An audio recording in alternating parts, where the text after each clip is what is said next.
ತಿರುಪತಿ ತಿಮ್ಮಪ್ಪನ್ ನೋಡಕ್ಕೆ ಬೆಟ್ಟ ಹತ್ಕೊಂಡ್ ಹೋಗ್ಬೇಕು, ಸ್ಟ್ಯಾಚ್ಯೂ ಆಫ್ ಲಿಬರ್ಟಿ ನೋಡಕ್ಕೆ ಬೋಟ್ ಹತ್ಕೊಂಡ್ ಬರ್ಬೇಕು. ಅಮೆರಿಕದ ಈ ಸ್ವತಂತ್ರ ದೇವತೆಗೆ ಫುಲ್ ಬಿಲ್ಡ್ ಅಪ್. ಇದಿರೋದು ನ್ಯೂಯಾರ್ಕ್ ನ ಹಡ್ಸನ್ ರಿವರ್ ಅಲ್ಲಿ ಒಂದು ಚಿಕ್ಕ ಐಲ್ಯಾಂಡ್. ಆ ಐಲ್ಯಾಂಡ್ ಅಲ್ಲಿ ಇದೆ ಈ ಸ್ಟ್ಯಾಚ್ಯೂ ಆಫ್ ಲಿಬರ್ಟಿ. ಹೆಸರೇ ಹೇಳ್ದಂಗೆ ಸ್ಟ್ಯಾಚ್ಯೂ ಆಫ್ ಲಿಬರ್ಟಿ ಅಂದ್ರೆ ಫ್ರೀಡಮ್ಗೆ ಇನ್ನೊಂದು ಹೆಸರೇ ಸ್ಟ್ಯಾಚ್ಯೂ ಆಫ್ ಲಿಬರ್ಟಿ. ಇದೊಂದು ಮೇಜರ್ ಟೂರಿಸ್ಟ್ ಅಟ್ರಾಕ್ಷನ್. ಇದನ್ನ ನೋಡಕ್ಕೆ ಎಲ್ಲಾ ಕಡೆಯಿಂದ ಜನ ಬರ್ತಾರೆ. ಇನ್ ನಾವು ಹೋಗದೆ ಇರೋದುಂಟಾ ಐಲ್ಯಾಂಡ್ ಅಲ್ವಾ, ಅಲ್ಲಿಂದ ನಿಂತ್ಕೊಂಡು ಊರ್ ಕಡೆ ನೋಡಿದ್ರೆ ಈ ಮೂವೀಸು ವಿಡಿಯೋಸ್ ಗಳೆಲ್ಲ ತೋರಿಸ್ತಾರಲ್ಲ, ಅಮೆರಿಕ ಅಂದ್ರೆ ಡ್ರೋನ್ ಶಾಟ್ ಬಂದು ಹಂಗೆ ಜುಯ್ ಅಂತ ಹೋಗಿ ದೊಡ್ಡ ದೊಡ್ಡ ಬಿಲ್ಡಿಂಗ್ಸ್ ಗಳನ್ನೆಲ್ಲ ತೋರಿಸುತ್ತಲ್ಲ, ಆ ತರ ವ್ಯೂ ಇರುತ್ತೆ. ವ್ಯೂನ ಎಂಜಾಯ್ ಮಾಡೋದ್ರ ಜೊತೆಗೆ ನಾವು ಸ್ವಲ್ಪ ರೀಲ್ಸ್ ಕೂಡ ಮಾಡ್ಕೊಂಡ್ವಿ. ಮಕ್ಳೇನ್ ಮಾಡ್ತಿದ್ದಾರೆ, ಆರಾಮಾಗಿ ನಿದ್ದೆ ಬಡ್ದು ಫೋನ್ ಗಿನ್ ನೋಡಿ ಟೈಮ್ ಪಾಸ್ ಮಾಡ್ತಿದ್ದಾರೆ.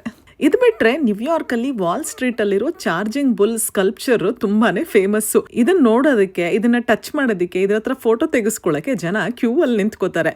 ಈ ಚಾರ್ಜಿಂಗ್ ಬುಲ್ ನ ಟಚ್ ಮಾಡಿದ್ರೆ ಲಕ್ ಹೊಡೆಯುತ್ತೆ ಅಂತ ಎಲ್ಲಾರ ನಂಬಿಕೆ. ವರ್ಲ್ಡ್ ಟ್ರೇಡ್ ಸೆಂಟರು 9/11 ಇನ್ಸಿಡೆಂಟು ಎಲ್ಲರಿಗೂ ಗೊತ್ತೇ ಇದೆ. ಆ ಬಿಲ್ಡಿಂಗ್ ಕೊಲ್ಯಾಪ್ಸ್ ಆದ್ಮೇಲೆ ಆ ಜಾಗದಲ್ಲಿ ಏನು ಕಟ್ಟಿಲ್ಲ, ಅದನ್ನ ಮೆಮೋರಿಯಲ್ ಆಗಿ ಕನ್ವರ್ಟ್ ಮಾಡಿದ್ದಾರೆ. ಹಾಗೆ ಆ ಜಾಗದಲ್ಲಿ ಯಾರ್ಯಾರು ಆ ಇನ್ಸಿಡೆಂಟ್ ಅಲ್ಲಿ ತೀರ್ ಹೋದ್ರಲ್ಲ ಅವ್ರದೆಲ್ಲ ಹೆಸರನ್ನ ಎನ್ಕ್ರೇವ್ ಮಾಡಿದ್ದಾರೆ. ಬ್ರೂಕ್ಲಿನ್ ಬ್ರಿಡ್ಜ್ ಅಂತೂ ಸಖತ್ ಬ್ಯೂಟಿಫುಲ್ ಲೊಕೇಶನ್. ಅಲ್ಲಿ ನಿಂತ್ಕೊಂಡು ಸುತ್ತ ಲೈಟ್ ಅಪ್ ಆಗಿರೋ ಬಿಲ್ಡಿಂಗ್ಸ್ ನೋಡ್ತಾ ಇದ್ರೆ ಫೋಟೋಲಂತೂ ಯಾವುದೋ ಒಂದು ಹಿಂದ್ಗಡೆ ಪೋಸ್ಟರ್ ಇಟ್ಟಂಗ್ ಅನ್ಸ್ತಾ ಇದೆ. ಆದ್ರೆ ಅದು ನಿಜವಾಗ್ಲೂ ಅಷ್ಟು ಬ್ಯೂಟಿಫುಲ್ ಆಗಿದೆ ನೋಡಕ್ ಮಾತ್ರ.